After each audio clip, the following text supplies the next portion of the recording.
Alright, so good morning again, grade 11 students. Um, this video is for the persons who were not able to make it to yesterday's class.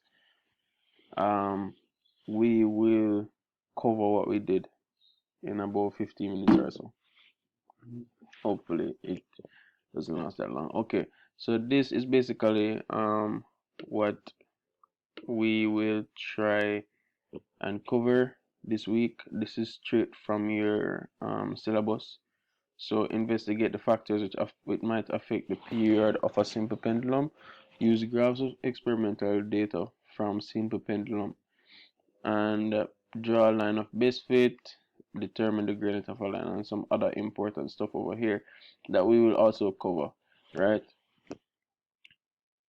Alright, so basically a simple pendulum is an experiment that consists of a small mass, or it could be just a mass hanging from an inelastic string. Right, this is important that the string is inelastic with a length from a central point. Right, so we have our central point here, and we attach a string here, and then we also attach our bob right here. Right, so this would be our length. Right, this would be our length L. Right, this is supposed to be a straight line, but you get the point. um so when the mass is displaced at angle say 15 degrees, right, when the mass is displaced at 15 degrees, you will find that you will also experience 15 degrees on the other side, right? So on the other side you will also get 15 degrees. So when it is displaced, you will find that the pendulum begins to make oscillations. An oscillation is the movement of the bob from one side of this normal line to the other side, right? And then it returns. So it's like a cycle. So it moves from this side over here, then it returns back to the original section over here. So it's more like a cycle, and it continues, and theoretically continues, right? Theoretically.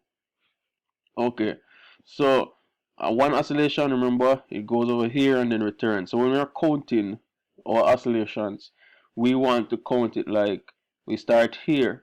So start the stopwatch when it reaches here.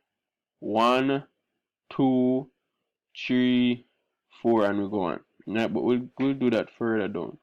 Alright, so the period of the pendulum is the amount of time that is required to complete one oscillation. So it's the time it takes for the pendulum to move from here, move from here over here and then return back. Right, that's the period. So you will find that the period is affected by different factors, and we'll get into that now. Alright, so what factors affect the period of a simple pendulum? Okay, so the length of the string. The length of the string affects the period of the pendulum, or the period of oscillation. So remember, we said that the length is this line right here, right? This straight line, straight line right here, right? The length is the period of the pendulum is affected by by that um by that length, and the amplitude, which is basically the angle, right? The angle, that's the other thing that affects the period of pendulum. The angle of that is ordinary place. So remember, we said that if this is 15 degrees right here, 15 degrees. If this is increased, right, you'll find an increase in the pendulum, right? And the final thing, the acceleration due to gravity. Now, I am sure you have heard this before, but no worries if you haven't heard it before. You will hear it more as we continue physics. But it's essentially the acceleration that is caused by the force of gravity. as I said, acceleration due to gravity. So when a mass is placed, say 15 meters above the ground, right, it will face the force of gravity, F, right? This is the force of gravity trying to pull it down, but if we hold it, right, the mass will move. But once we move this, once we remove this light right here and we get our full mass, it will fall, right? It will eventually fall down 15 meters,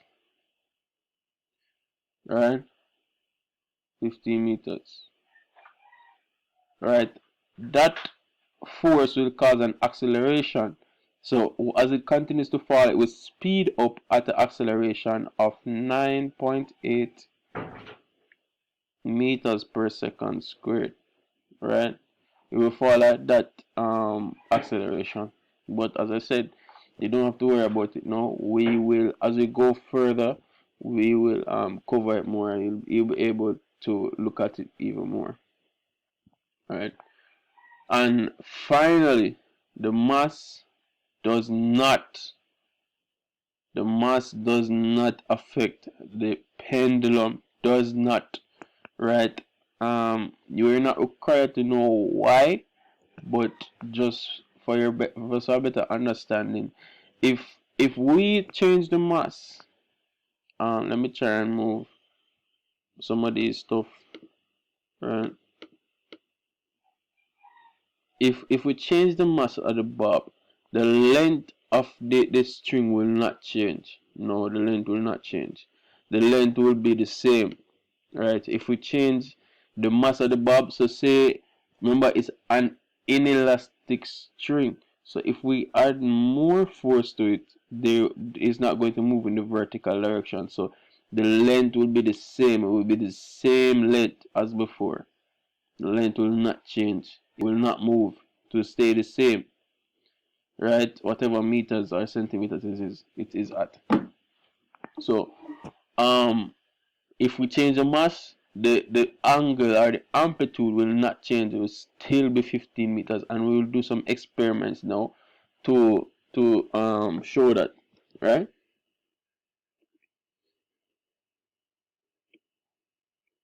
Okay, the second part now is the graph, plotting the graph. So we completed 1.1, now we're at 1.2. The second part is to plot graph with simple pendulum values, right? Let's fix this quickly. Right, so we're plotting graph with simple pendulum values. um the important points, I think I've done this lab before, but um we have a length with a string at 42 centimeters, right? And we increase the length to 45, and we increase the length to 50, sorry, 55 and 60. Okay, we have a length of string. Let me just erase this again. Erase, erase, erase, erase, erase, erase, erase, erase, erase. Okay. Alright. So we have our length, a string at 15 centimeters. Right? 15 centimeters. Right? And say we put it at 15 degrees. We initially placed at 15 degrees. As I said, we will do a little activity showing this.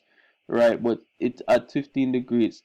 And we do 20 oscillations. So what that means is that we start here, the stopwatch, we have it here. We hold the bob here, and then we let it go. One, two, three. Alright, let me do that again. Right, so we hold the bob here.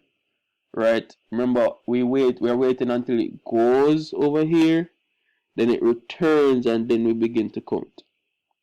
So we hold it here. One, two, three, and we do that 20 times, and we measure the time. While we're doing that, we measure the time it takes to complete the 20, right? So we realize that as we as we do that, we get it takes 24 seconds to complete 20 oscillations, right? 24 seconds. Okay, and when we increase the length 45, it increases to 26. You see that? Right? If we increase the length to 50, it will increase to 27. Alright? And if we increase the 55, it will increase to 27.93. 60, 31. Okay, the next part now, we need to actually find the period to be able to plot it. Right, so how do we go about finding the period? If it takes 24 seconds to complete 20 oscillations, how much will it take? How much time will it take to complete just one? We just want one. The time it takes to complete one oscillation. Remember, that's a period, right? So the period of oscillation T, big T, right, is equal to the time it takes to complete 20 divided by 20. And we're just left with the time it takes to complete one, right? So T is equal to the total amount of time over 20. Let's do that again. If it takes 24 seconds to complete 20 oscillations, right? We want to know how much it would take to complete just one. We just need one oscillation, just one. We don't need two or so forth. We just need one oscillation. How much time it takes to complete one oscillation? So you're looking at 24 divided by 20 to just get one. We just need one, right? Then, of course, your period squared. What do we do here? Just square the period, right? This value here. So we divide 24 by 20 and we get 1.21. We divide 26 by 20, we get 1.33. We divide 27. This is what you're going to do in the lab. If you don't understand, you can let me know in the group. Don't worry, we'll do it over again.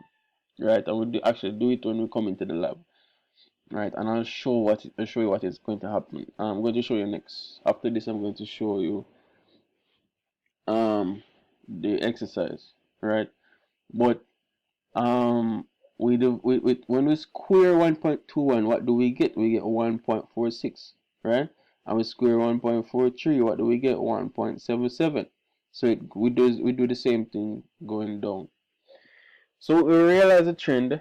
So as we increase the length, so what we said was true because we experimented and we got the right thing. So as we increase the length, the period also increases. So 42 is at 1.21. 45, 1.33. 50, 1.39.